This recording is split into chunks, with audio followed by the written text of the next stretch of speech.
la función. Todo esto permite una armonización de nuestro cuerpo. Por ejemplo, frente al estrés se van a liberar corticoides. Frente al frío se va a activar el aumento de las hormonas tiroideas. Frente a pérdida de líquidos se puede regular la secreción de la hormona antidiurética. Todo eso lo vamos a ver más adelante. Aquí les dejo una definición. Bien, tenemos al cuerpo humano y vamos a encontrar una gran cantidad de glándulas. En general tenemos las clásicas: la hipófisis, la tiroides, paratiroides, testículos, glándula suprarrenal, páncreas y el ovario. Pero no nos quedemos solamente en estos. Generalmente nos enseñan estas glándulas, pero sabemos ahora que hay una gran variedad de glándulas, una gran variedad de órganos que también cumplen una función endocrina. Ojo, menciono que cumplen una función endocrina, pero usualmente no son considerados. Uno de ellos es el tejido adiposo, que actualmente ha cobrado mayor importancia, porque en pacientes que, bueno, tienen un aumento de la masa adiposa, del tejido graso, hay una mayor secreción de adiponectina, de leptinas, de interleuquinas, las cuales generan una resistencia a la insulina. Por eso los pacientes obesos tienden a tener resistencia a la insulina y desarrollar otras enfermedades como diabetes, por ejemplo. Entonces, el tejido adiposo también va a tener una función endocrina. Otro es el corazón. El corazón también secreta péptidos natriuréticos que actúan a nivel de riñón para estimular la orina. Otro es el riñón, que genera eritropoyetina. ¿Y alguien recuerda o ha visto para qué es la eritropoyetina? ¿Pueden activar su micro o escribirlo? Si alguien recuerda para qué está relacionado o cuál es la función de la eritropoyetina.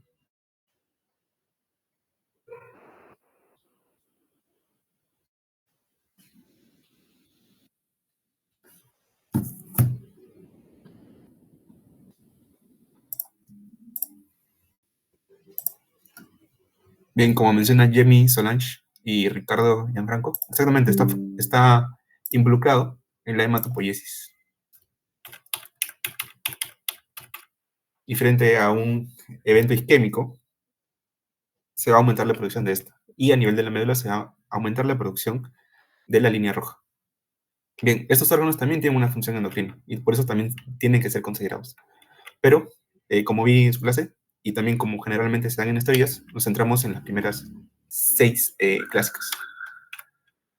Bien, ahora introduciéndonos en otro punto, las hormonas hipofisiales. Estas hormonas van a ser secretadas en dos partes de la hipófisis. Una es la neurohipófisis y otra es la adenohipófisis. Y aquí alguien podría comentarme, por favor, qué dos hormonas se producen a nivel de la neurohipófisis.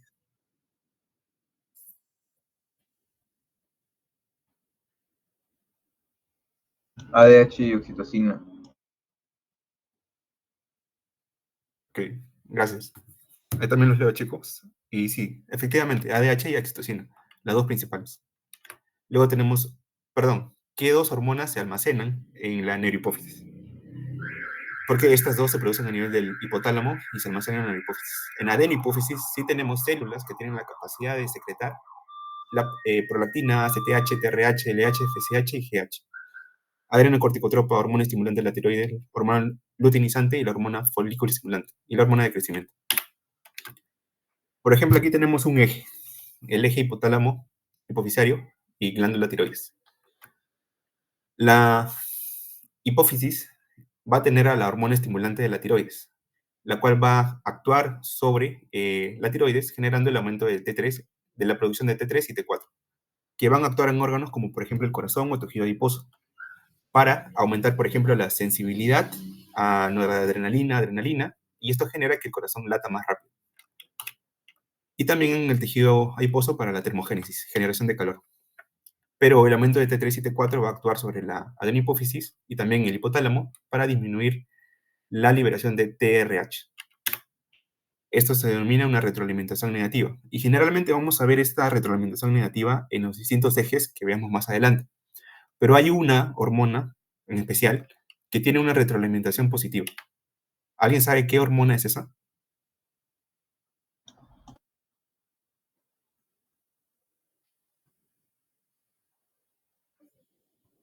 ¿Estrógenos? No va por ahí. O sea, sí llega un momento, ¿no? En el cual hay una retroalimentación positiva, pero no es la principal. Es una que actúa durante el parto,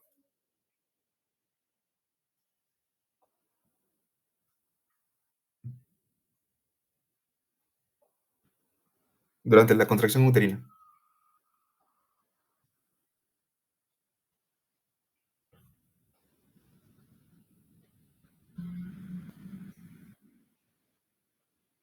Bien, esa es la oxitocina, que vamos a ver más adelante. Sí, óxido, como menciona Ricardo Gianfranco. Pero también, como menciona Rul, también está bien. Hay otras hormonas que tienen una retroalimentación positiva, y eso lo van a ver en el siguiente repaso, ¿no? El estrógeno y la progesterona, justo antes del parto. Bien, también tenemos, bueno, ahora centrándonos en el eje de la neurohipófisis, tenemos oxitocina y ADH. Si vemos una imagen del cerebro, estas se localizarían en la región del hipotálamo, donde son producidas y almacenadas a nivel de la neurohipófisis. Un punto importante son la estructura de la oxitocina. Esta está conformada por 9 aminoácidos, aquí les muestro la figura, y la ADH que también tiene 9 aminoácidos. Como ven, tienen una muy similar distribución de los aminoácidos, solo se diferencian en dos. La oxitocina se origina a nivel del núcleo paraventricular, principalmente, y la ADH a nivel del núcleo supraóptico, principalmente. La oxitocina se puede producir también a nivel del núcleo supraóptico, pero no se da principalmente ahí. Si hacemos un zoom, vemos al núcleo paraventricular y el supraóptico a nivel del hipotálamo. Esta es la eminencia media. Llegamos al infundíbulo. Esta es la adenopófisis y la neurohipófisis. Estas son las vías que llevan a los precursores de oxitocina y la ADH hacia la neurohipófisis. La oxitocina tiene como precursor a la proneurofisina 1 y la ADH a la proneurofisina 2, la cual se origina en los núcleos paraventricular y núcleo supraóptico, respectivamente, y a medida que va por ese trayecto y llega a la neurohipófisis, va a ser degradada para transformarse en oxitocina y ADH, que es almacenada a ese nivel. Estímulos para la oxitocina tenemos dos principalmente. Uno es la lactancia, que, bueno, está relacionado tanto a ver al bebé, oler al bebé, tocar, y la succión que da el bebé, ¿no? La lactancia. Todo esto activa nervios localizados en esta región que llegan al hipotálamo y la hipófisis, estimulando la liberación de oxitocina. El parto se menciona por el reflejo de Ferguson. Cuando se da la contracción uterina, el bebé va a ser empujado hacia la vagina. Todo esto va a generar una dilatación que va a estimular el reflejo de Ferguson y se va a liberar oxitocina. La oxitocina va a generar mayor contracción uterina, se va a dar una mayor dilatación, se va a generar un mayor estímulo para la liberación de oxitocina y así se da una retroalimentación positiva en este punto. Y la acción es eyección de la leche y la contracción uterina. Y aquí una pregunta en la que tal vez no le venga, ¿no? Pero una pregunta curiosa es por qué cuando el bebé lacta solamente de una mama, obviamente, pero la oxitocina se libera en la sangre y pues todos los órganos son irrigados, tanto la mama derecha como la mama izquierda. Entonces la pregunta sería, ¿por qué solamente sale leche de una zona, no? Si la oxitocina tiene la función de inyectar la leche y el órgano que se encuentra aquí es idéntico al que se encuentra aquí, ¿por qué el estímulo solamente llega a una región? ¿Alguien ha leído algo sobre eso? Bueno, es un dato, no sé si rebuscado, pero sería interesante saberlo, ¿no?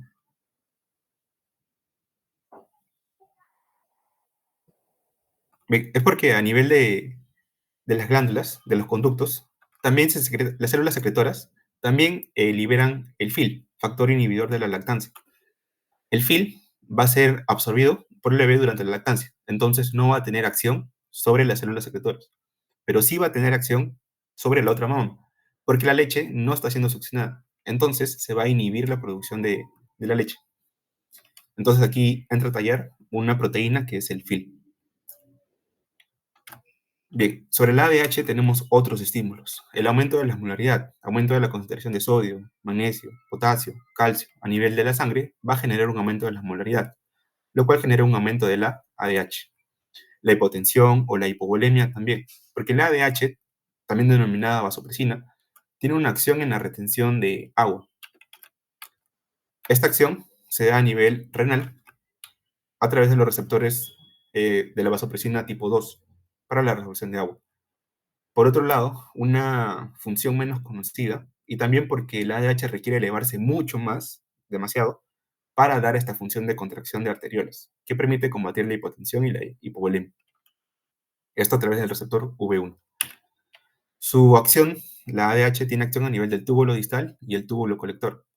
¿Y alguien sabe cómo la ADH permite una mayor reabsorción de agua? ¿A través de qué proteína?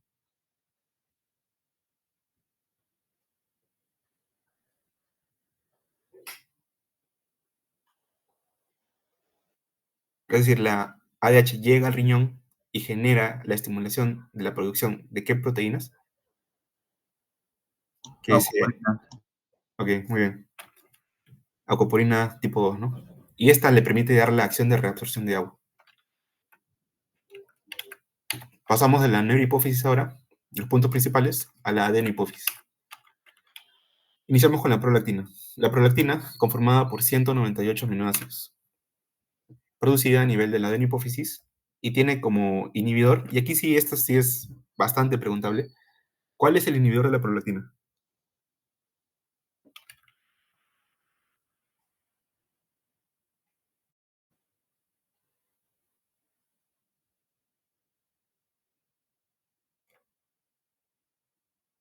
La hormona inhibidora de prolactina.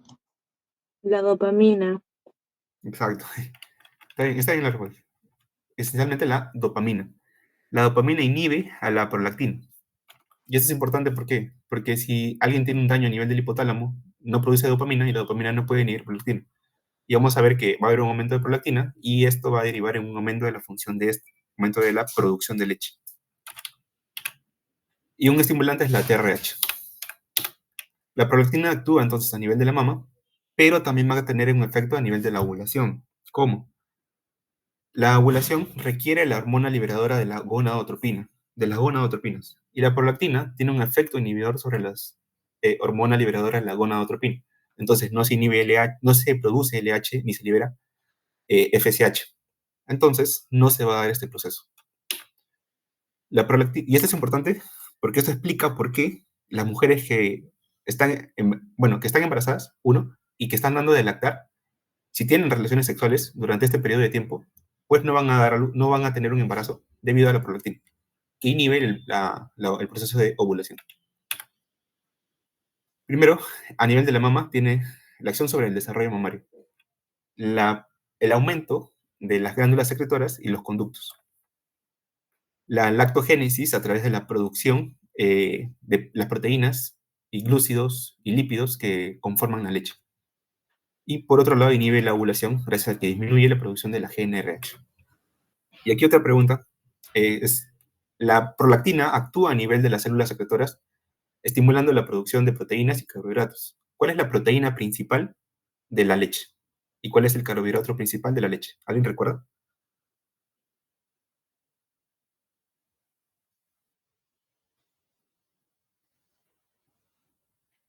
Bien, Marcos Lagos, exactamente. Una es la proteína, la caseína, que la prolactina va a estimular, es decir, va a llegar a la célula secretora, va a actuar a nivel del ADN a través de su receptor que se encuentra en la membrana y va a estimular la producción de caseína.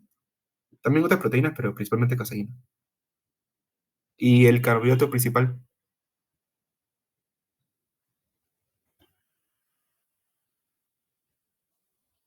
bien, Melissa Berrospi, exactamente, la lactosa.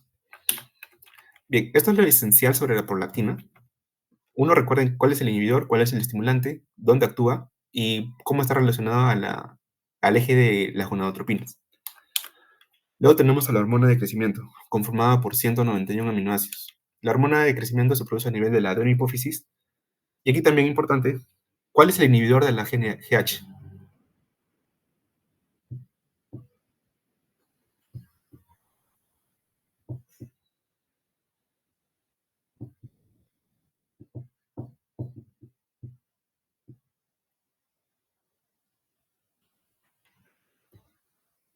Bien, si la prolactina es la dopamina, para la GH es la somatostatina. La somatostatina tiene un factor inhibidor de la GH, igual producida a nivel del hipotálamo. El que va a tener un factor estimulante es la GHRH, hormona estimulante de la hormona de crecimiento. La GH tiene primero una acción diabetogénica. ¿Por qué? Porque aumenta la glucosa en sangre. Aumenta la glucemia, estimulando la resistencia a la insulina a nivel muscular y a nivel del tejido adiposo. 2, el crecimiento de órganos, del hígado, del corazón, de intestinos, etc. Y esta acción no la hace directamente la GH, es decir, la GH no llega al intestino y actúa a nivel de las células, estimulando la producción de proteínas y generando el crecimiento de estas. No, sino que actúa a través de las somatomedinas, principalmente la IGF-1, la cual, la cual sí va a tener una acción directa sobre los órganos como el hígado, órganos como el intestino, órganos como el corazón, etc. Y esto permite el crecimiento de órganos. Luego va a permitir un crecimiento longitudinal, igualmente, principalmente a través de la IGF-1. Actúa a nivel de la epífisis, de los huesos largos, lo cual permite el crecimiento.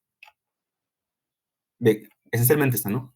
Estructura, 191 aminoácidos, inhibidor, estimulante, y cuáles son sus acciones. Por otro lado, tenemos a la adrenocorticotropa, producida a nivel de la hipófisis y estimulada por la CRF. Su precursor va a ser la melanocortina. La melanocortina va a ser degradada y va a producir distintos productos. Uno de ellos es la ACTH. La ACTH va a estimular la producción de cortisol, la hormona del estrés. Esto específicamente a nivel de la glándula suprarrenal. Pero la glándula suprarrenal se divide en, corteza y médula. La corteza se divide en 3 partes: la zona glomerular, zona fasciculada y zona reticular. ¿Alguien recuerda en qué regiones actúa la ACTH principalmente? ¿O en qué región actúa la ACTH para producir cortisol? ¿Perdón?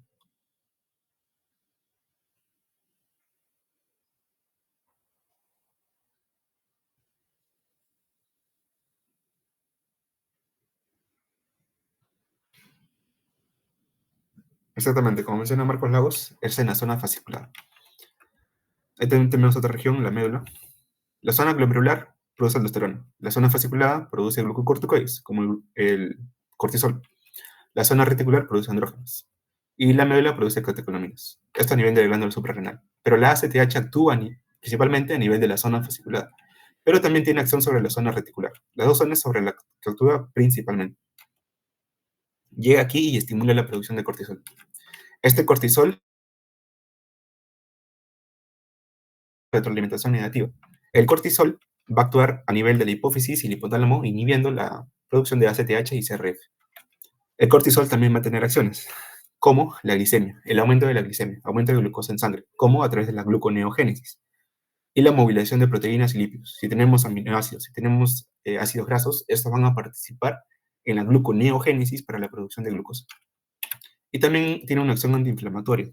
El cortisol es un depresor del sistema inmune. Por eso también es empleado en tratamiento de pacientes que requieren inmunosupresión.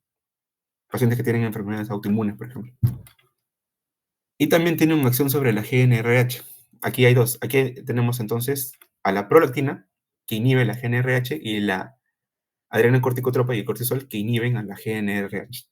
Entonces, pacientes que tengan elevado cortisol también van a tener problemas en la fertilidad. Bien, eso es lo principal sobre estos 3 ejes.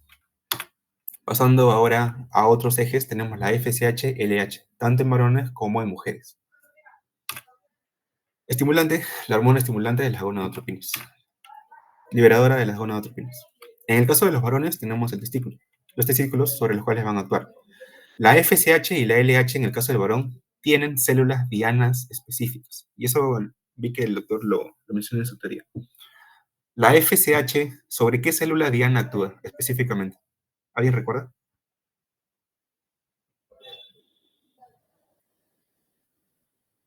Bien, Marco luego menciona Sertoli. ¿Y la LH? La de Lady. Bien, exacto. Raúl. Sertoli y Lady. Ambas actúan específicamente sobre estas células, estimulando la producción de inhibina, factores de crecimiento, que van a permitir que la célula de Ley se siga desarrollando, entonces siga produciendo testosterona, y también van a regular la espermatogénesis. Y la testosterona, obviamente, permite la espermatogénesis, desarrollo de los espermatozoides, desarrollos de caracteres sexuales secundarios y de las gónadas masculinas. La inhibina tiene una retroalimentación negativa sobre la FSH y la testosterona sobre LH y GnRH. Entonces, la inhibina específicamente sobre la FSH y testosterona tanto sobre la LH como la FSH y hasta la GnRH. Todo esto, factores de crecimiento, permiten la espermatogénesis y la maduración de gónadas, y la testosterona también, maduración de gónadas, caracteres sexuales secundarios y desarrollos de los espermatozoides. Y aquí también el doctor menciona que la testosterona puede transformarse a dihidrotestosterona, que la hidrotestosterona tiene una acción mucho más potente que la testosterona. Supongamos que la testosterona tiene la capacidad de llegar a las células y estimular la producción de proteínas que permiten el desarrollo de los espermatozoides o el desarrollo de masa muscular, por ejemplo. La testosterona también tiene un efecto a nivel de la masa muscular. La dihidrotestosterona va a llegar a la misma célula y va a tener una acción mucho más potente. Entonces va a estimular la producción de 10 veces más proteína que la testosterona, como para ponerles un ejemplo. Y el doctor también mencionó, y vi en su PPT, que hay una enzima que se encarga de este proceso. ¿Alguien recuerda qué enzima es esa?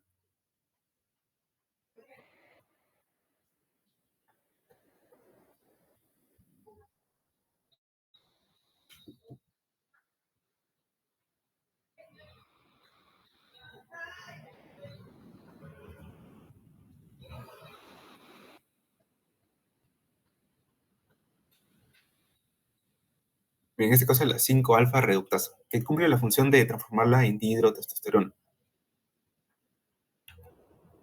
Y finalmente permite la formación de los espermatozoides, la espermatogénesis. En el caso de las mujeres, hablamos de los ovarios. Tenemos la FSH y la LH. Y aquí también, la FSH tiene una célula de ADN específica, pero la LH tiene una célula de ADN principal, pero también actúa sobre la otra célula. ¿Aquí alguien recuerda qué células son estas? ¿La FSH actúa específicamente sobre qué célula?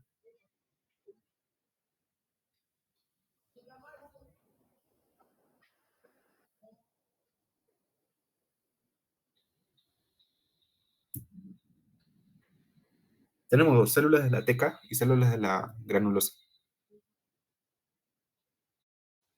¿La FSH sobre cuál actúa?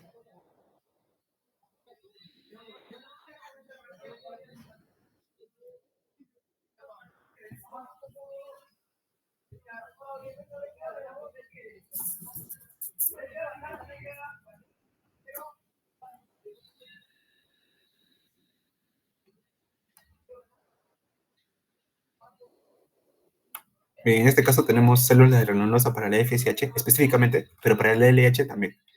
Y la LH actúa principalmente sobre las células de la teca, donde va a estimular en las células de la granulosa FSH y LH producción de estrógeno, inhibina y progestágenos. Y las células de la teca, esencialmente, progestágenos, como progesterona esencialmente. Aquí vemos la vía de retroalimentación negativa, inhibina sobre FSH específicamente, y estrógenos y progestágenos sobre FSH y GnRH. Por otro lado, tenemos los progestágenos producidos por las células de la teca, que también actúan a nivel de la LH y GnRH. Finalmente, estos estrógenos, progestágenos, permiten el desarrollo de los folículos ováricos, que finalmente darán origen a la ovulación.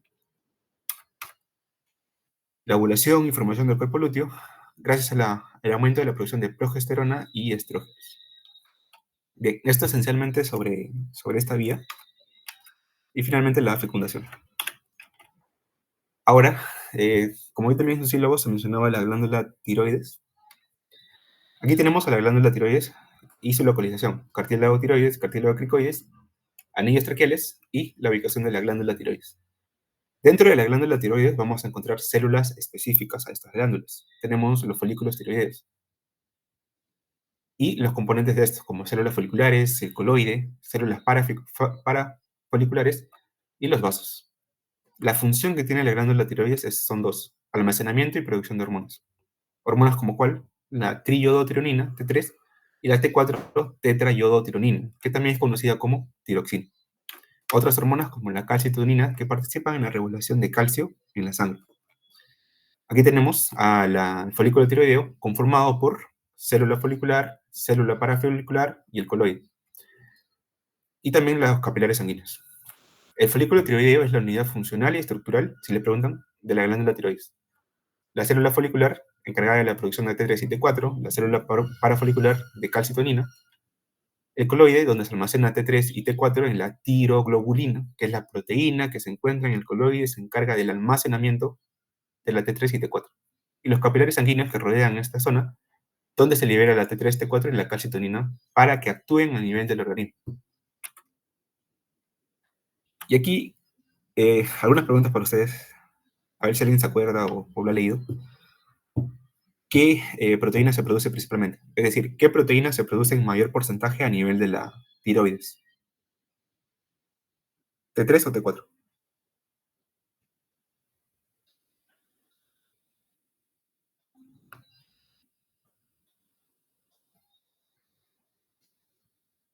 Bien, como menciona Claudio Lucía y Jamie Solange, T4. ¿Y cuál tiene una mayor acción biológica?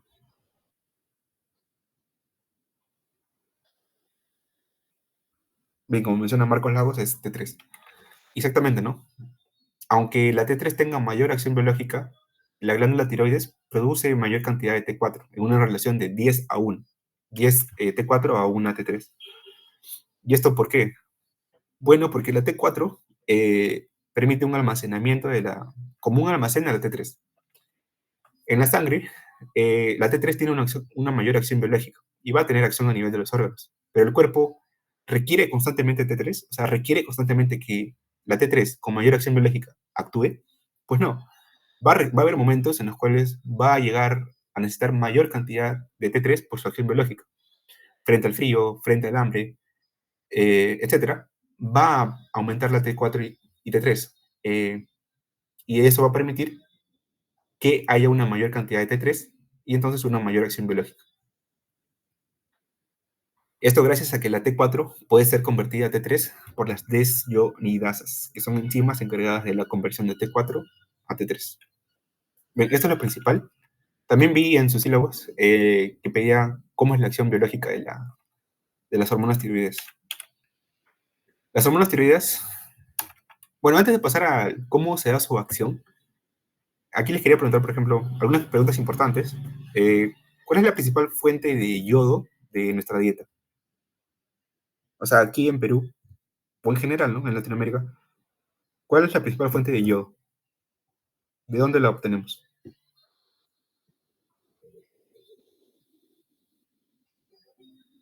Exacto, ¿no? Exacto, como menciona Marcos Lagos, Jimmy Solange y Claudia García, es la sal, específicamente la sal yodada, ¿no?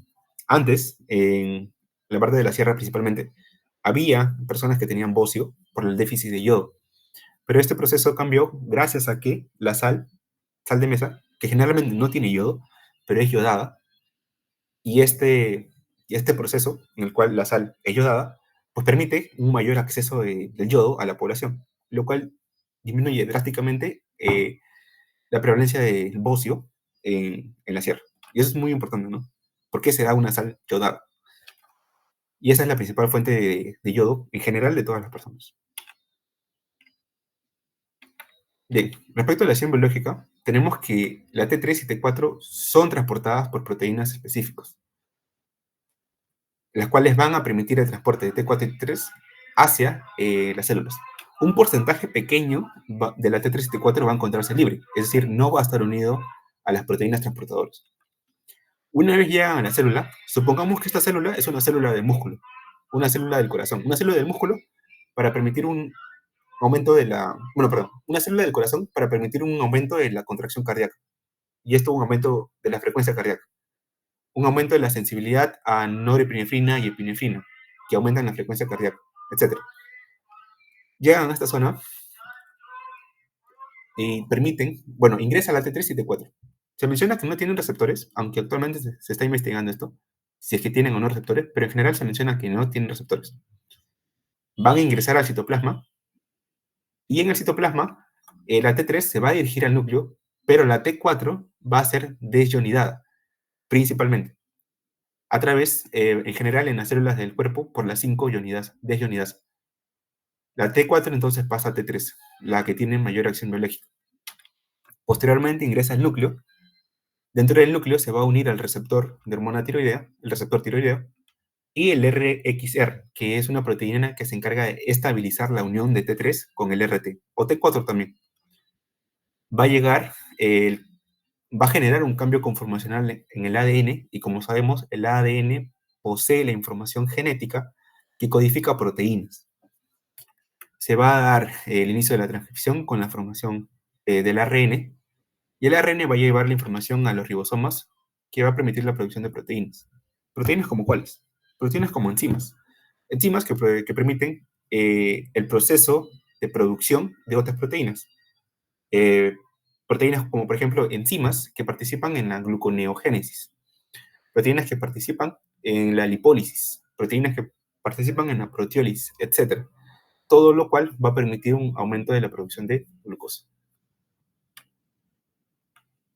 Y también de proteínas de membrana. Por ejemplo, como un dato, a nivel del corazón, las catecolaminas como norepinefrina y epinefrina requieren actuar a nivel del corazón. Tienen receptores, que son proteínas.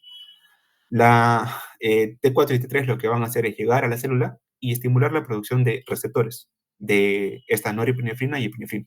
Si hay mayor cantidad de receptores, la norepinefrina y epinefrina van a tener una mayor capacidad de acción, lo cual deriva en un aumento de la frecuencia cardíaca.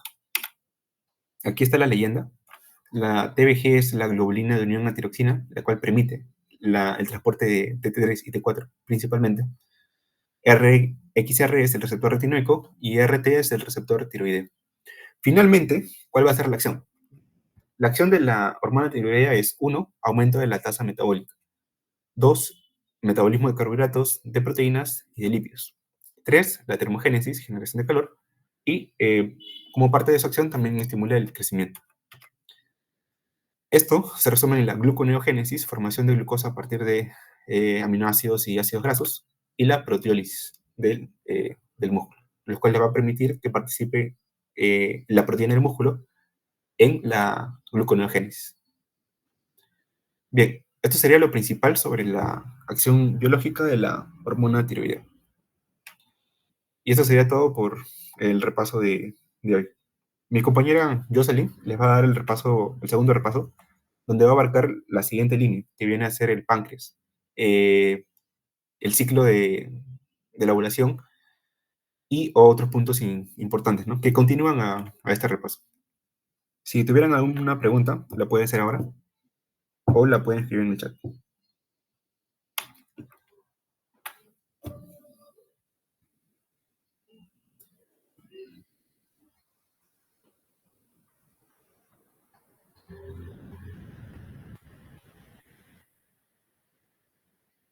En el lapso, si bueno, no tienen preguntas, si les preguntaran cuáles son las catecolaminas, que también son hormonas, ¿qué responderían? O bueno, ¿alguno podría mencionar alguna catecolamina?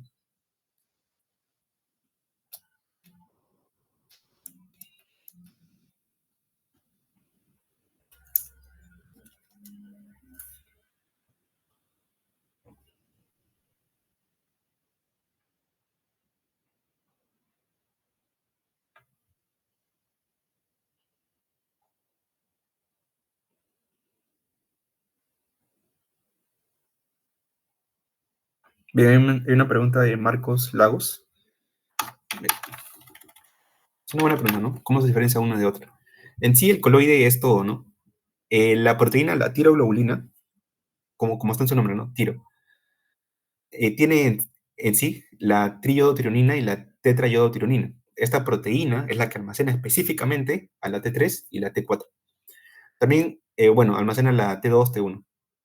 Dentro de su estructura, entonces están la T3 y T4. Finalmente, la tiroglobulina, cuando salga, es decir, está aquí en el coloide. Si hacemos un zoom en la célula folicular, la tiroglobulina es la que va a salir y en este punto se va a escindir la T3 y T4 y la T3 y T4 va a salir y la tiroglobulina va a volver.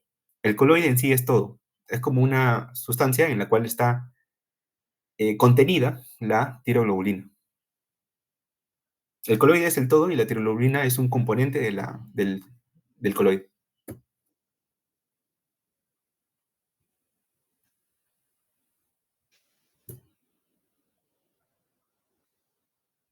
Espero haya quedado claro.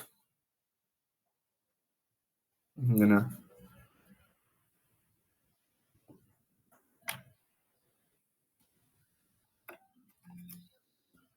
Bien, chicos, si no hay más preguntas, igual, si tienen alguna pregunta, la pueden hacer por la delegada y yo con gusto les respondo. Si no hay más preguntas, esto sería todo por mi parte. Muchas gracias por haber asistido.